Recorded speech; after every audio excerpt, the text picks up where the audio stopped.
Going into that fight, I was really mentally unwell, and I was quite afraid of winning because I knew that I wouldn't have a goal anymore, and I knew that I'd come crashing down because it was only a matter of time where I was bottling this depression up and all the mental health problems over the years, putting it to the back of my mind because I had to concentrate on the goal in hand. But when I didn't have that goal anymore, I realised that a massive dark cloud was about to approach, and it did. From the United Kingdom, the new unified heavyweight champion of the world, Tyson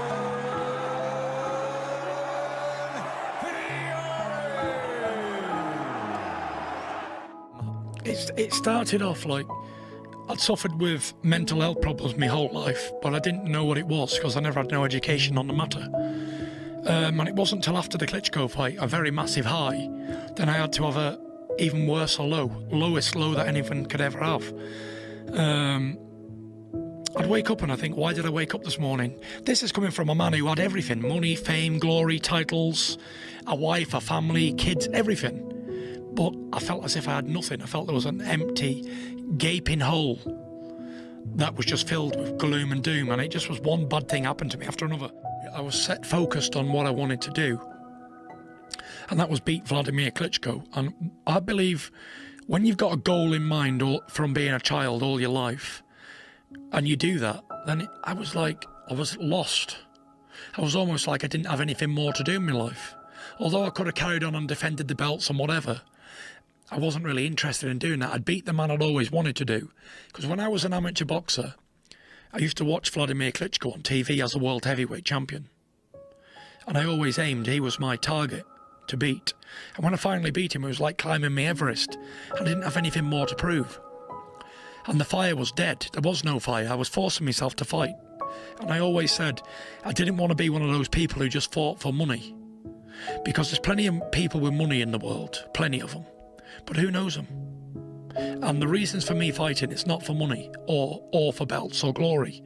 I fight because I don't know anything else. I've always been a fighter, from being born to being 30 years old now. That night, that glorious night, you go back to your dressing room, and within minutes, it has covered you in its dark cloud. That's correct, and people would think that it would be impossible to achieve your dreams, like to be a little child and think you want to be heavyweight champion and to follow that path all the way to becoming heavyweight champion. That'd be a fulfilled dream, but for me it was a disaster. It was very evident to see, even in the press conference after the fight, I was very down and subdued when everybody would have been ecstatic and like over the moon for what they just achieved. I've had suicidal thoughts since around about 2012. I've had bouts of depression, but never as severe as until 12. And then I started thinking about death and thinking about wanting to die and killing myself and how I'd do it. I often thought about that. And after this second bout of deep depression, I was at a point of, I really didn't want to live anymore, and I really didn't care about anything or anybody. And even the things that I hold so close to me and the things that I adhere to in my life, they didn't mean anything anymore. And I lost the passion to want to breathe fresh air and want to live. I lost the passion to want. And that's a really lonely, dark place. And especially when you're around people who have no education on the matter and don't understand mental health, and they think you're just an attention seeker or you're looking for some type of pity or whatever. So I was in that car that day, and that was the day I made up my mind that I thought about it before. It was well planned that I was going to smash into this bridge on the motorway. And I thought to myself, right, this is it. And I put my foot down to the floor and I was heading towards the bridge, and I didn't get far away from it before I heard this voice say to me, don't do this. Think about your kids and your family. You're going to destroy so many lives. Wow. And at this time, I was in such a mode where I was about to do it. It was the time I was going to die. And as I pulled out last minute and I drove past it, and I pulled over immediately, and that was the first time I realised I couldn't survive like this anymore, and I couldn't put myself through this mental torture anymore. And that was the first time I went and got medical advice and so sought help from a doctor. And I was out 2017 Halloween. I was a 400 pounds dressed up as a skeleton, And I go to this fancy dress party, and I'm looking around and I'm thinking, these are all young kids compared to me. I'm 30 and I feel like I was the oldest guy in there, like 29. I was like, what am I doing here? Is this what you want for your life? And I thought to myself, this is not me. And I left, and everyone said, are you going home early? I said, yeah. I left at 9 o'clock, I went home. And I got back home, I didn't say anything to the wife, I just went straight upstairs into a dark room. And I took the stupid skeleton suit off, and I was sat there. And I got on my knees and I was praying and begging God to help me. And at this point, I'd never begged or cried to God to help me before. I'd prayed a lot all my life, but I'd never been in this physical state before. I could feel tears running down my face. My chest was wet with tears, because I knew I couldn't do it on my own. It wasn't possible for me. So I was on my knees in this bedroom, and after praying for about 10 minutes, I got up and I felt the weight of the world was lifted off my shoulders. And for the first time in years, I knew I was going to make a comeback. Next day I phoned up Ben Davison and I said, I don't want to go back down the old route with the same trainer, same promoter, same anything. I said, everything's got to change. I said, it's going to be a new Tyson Fury. And we called it Return of the Mac Mission.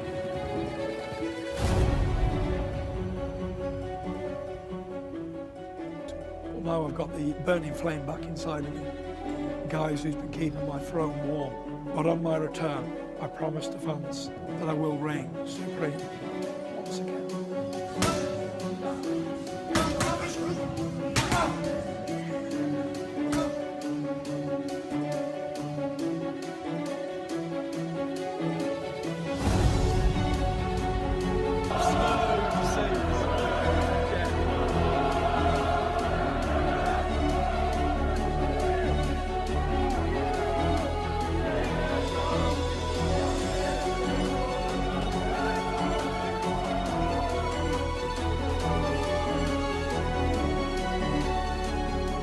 Come out a legend and a king.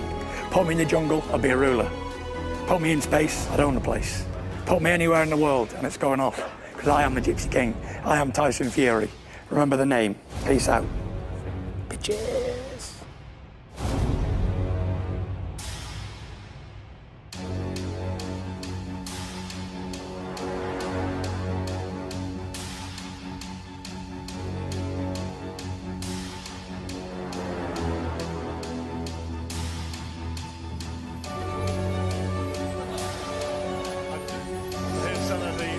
From that round, big right hand there. That's the sort of shot that Fury will be wanting as he plans his course back. That uppercut is the shot. He's pretty quick. Oh, it's a solid shot, Safari.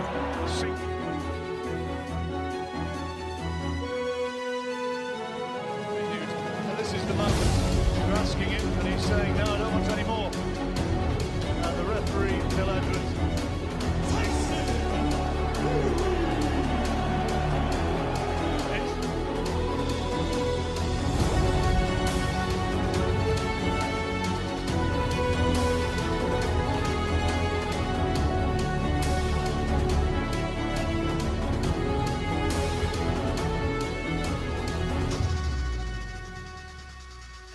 He's looking for the shot. He's not coming. He hasn't come in here.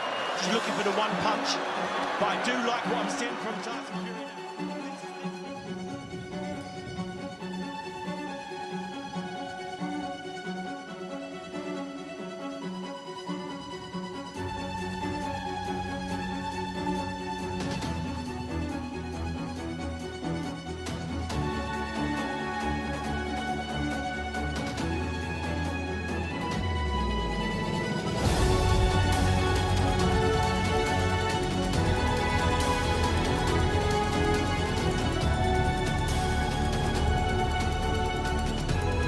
Ladies and gentlemen, after 10 rounds of boxing, our referee Charles Steve Gray scores the contest 100-90 in favor of your winner and still undefeated Tyson Fury. They called. I answered. I said, send me the contract. They sent a contract. I said yes. And now he gets his chance to fight the lineal heavyweight champion of the world. My promise is, I got me rounds here tonight, 10 rounds. But one thing I promise when I go to Las Vegas is I'm knocking you the fuck out, boom. Boom. Never had it. He done had many belts, but he's never had the WBC belt. And if he ever think about having this belt, he better wake up and apologize to me, because he'll never have this. I can't wait to fight you, because I am going to knock you out. This I promise you. Every victim that stepped in the ring, I'd have knocked them out in devastating fashion. You've never been knocked out, but you're going to feel the experience, what it feels to get hit by the bronze ball.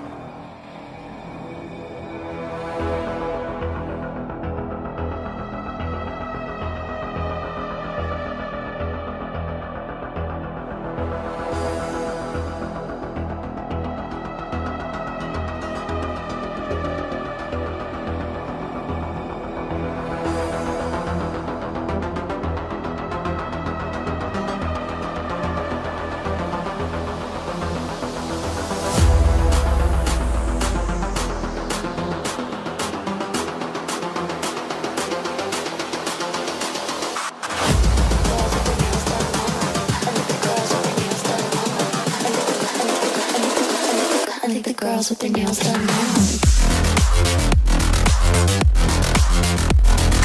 Nails done. I like the girls with their nails done.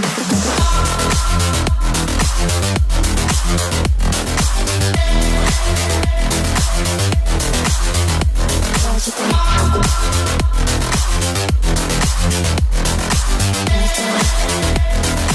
I like the girls with their nails done now.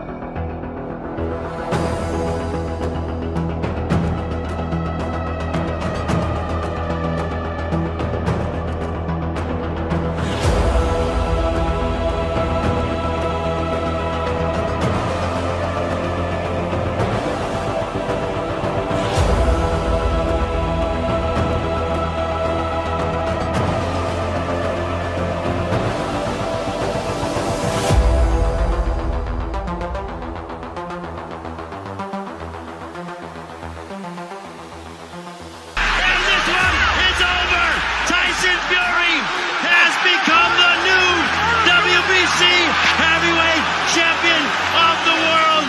As the corner has thrown in the towel, there is a new champion, and his name is Tyson Fury. What a moment! He is the winner by way of technical knockout. He is still the undefeated lineal heavyweight champion and the new WBC heavyweight champion of the world, the Gypsy King, Tyson Fury. This comeback, beating Wilder after the timeout and after the weight and everything else that goes with it, it's a fairy tale ending. Even better than defending me titles when I had them. A man goes from rags to riches, loses it all within a year, but wins it back again all within a year of his comeback.